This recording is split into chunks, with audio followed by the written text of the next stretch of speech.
Hema committee report ഉയർത്തിയ വിവാദങ്ങളിൽ പരസ്യ പ്രതികരണത്തിന് മോഹൻലാൽ എത്തുകയാണ്. തിരുവനന്തപുരത്ത് ഇപ്പോൾ മാധ്യമങ്ങളെ കാണാൻ അദ്ദേഹം വാർത്താ സമ്മേളനം തുടങ്ങിക്കഴിഞ്ഞിരിക്കുന്നു. AMMലെ കൂട്ടരാജി, താരങ്ങൾക്കെതിരായ പരാതികൾ, ഇതിൽ എന്താണ് അമ്മ മുൻ പ്രസിഡന്റിന് പറയാനുള്ളത്? ഇതിപ്പോൾ മോഹൻലാലിന് 3 പരിപാടികളുണ്ട്. ആ പരിപാടിയുടെ ദൃശ്യങ്ങളാണ് ഇപ്പോൾ കാണുന്നത്. അതിനുശേഷം അദ്ദേഹം മാധ്യമങ്ങളെ കാണുന്നു എന്നുള്ളതാണ്.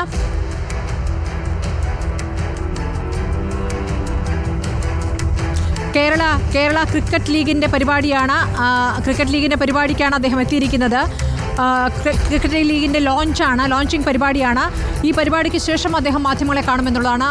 അരുൺ സോളമൻ വിവരങ്ങളുമായിട്ട്. അരുൺ, ഇപ്പോൾ ആ ക്രിക്കറ്റ് ലീഗ് ലോഞ്ച് തുടങ്ങുകയാണോ? ആ പരിപാടിക്ക് ശേഷമാണല്ലോ അദ്ദേഹം മാധ്യമങ്ങളെ കാണുക. അവിടെ വെച്ച് തന്നെയാണോ വാർത്താ സമ്മേളനം?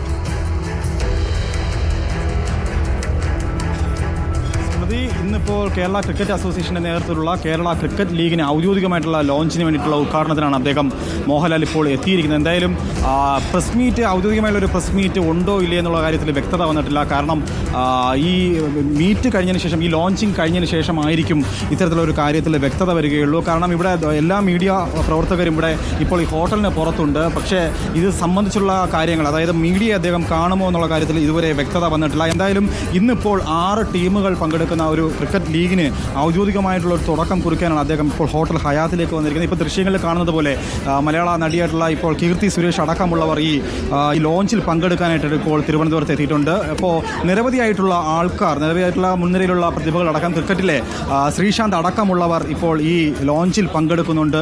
പക്ഷേ നമുക്കറിയാം, ഹേമ കമ്മിറ്റി റിപ്പോർട്ട് പുറത്തു വന്നതിന് ശേഷം വലിയ വിവാദങ്ങളാണ് പുറത്തു വന്നുകൊണ്ടിരിക്കുന്നത്. വലിയധികം തുറന്നു പറച്ചിലുകൾക്കുള്ള ഒരു വേദിയായി മലയാള സിനിമ മാറിയിരിക്കുന്നു. പക്ഷേ ഒരു ഘട്ടത്തിൽ തന്നെയും AMMയുടെ ഭാഗത്തുനിന്നുള്ള ഒരു പ്രതികരണം തുടക്ക സമയത്തൊന്നും ഉണ്ടായിരുന്നില്ല. 4 ദിവസങ്ങൾക്ക് ശേഷമാണ് AMMA ഒരു പ്രസ് മീറ്റ് തന്നെ വിളിച്ചു കൂട്ടുന്നത്. തുടർന്ന് 2 ദിവസങ്ങൾ പിന്നിടുമ്പോൾ നടൻ സിദ്ദിഖ്, AMMയുടെ മുൻ ജനറൽ സെക്രട്ടറി ആയിരുന്ന നടൻ സിദ്ദിഖ് ഔദ്യോഗികമായി രാജിവെക്കുന്ന ഘട്ടത്തിലേക്കൊക്കെ പോകുന്ന ഒരു അവസരമുണ്ടായി. പക്ഷേ ഇതിനുശേഷം AMMA ഒരു കൂട്ടരാജിയിലേക്ക് പോകുന്ന കാഴ്ചയാണ് മലയാള സിനിമ കണ്ടത്.